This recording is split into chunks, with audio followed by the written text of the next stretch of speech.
There are a lot of lives in the Grand Rapids community that were touched by Fred Brown.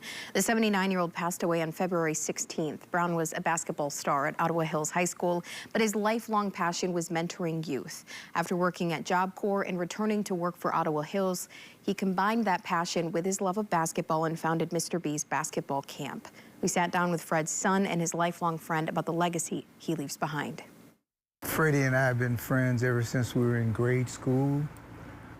We grew up together, and Freddie, he was it.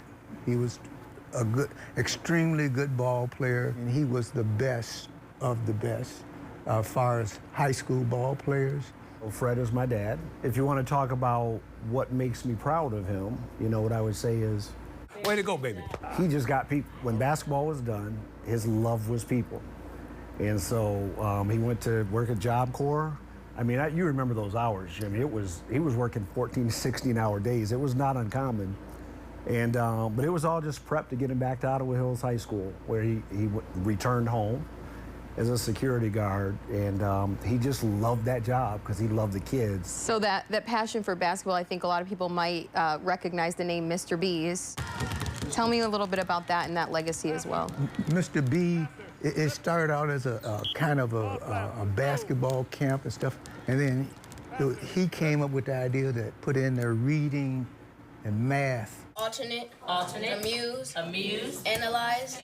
Good job. I mean, it was 5 days a week, all summer long. They fed the kids, they educated them, they mentored them, and there were so many volunteers, a lot of volunteers, a lot of people who gave their time. There just wasn't that much money. And but the whole community was involved in that camp. It was just who he was. There was no money to be made, but he figured out a way to make it affordable for families. And he figured out a way in those summer months to bring his friends together, volunteers together. 5 + 1, 6. Really, at the end of the day, it was to mentor kids. The guy was special.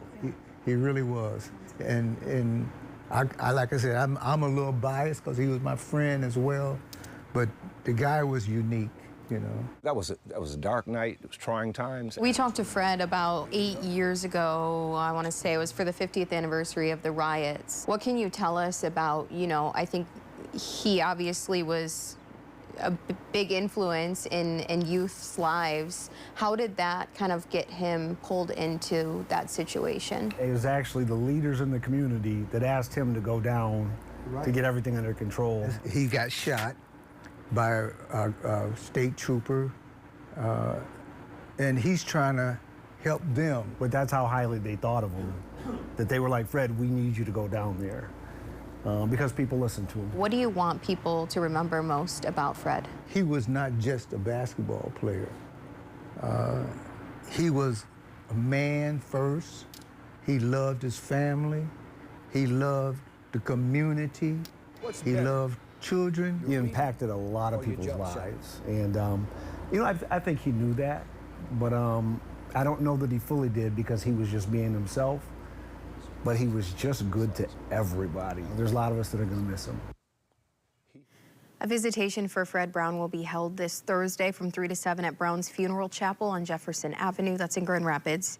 A celebration of life will take place Friday at noon at Brookside Christian Reformed Church on Kalamazoo Avenue.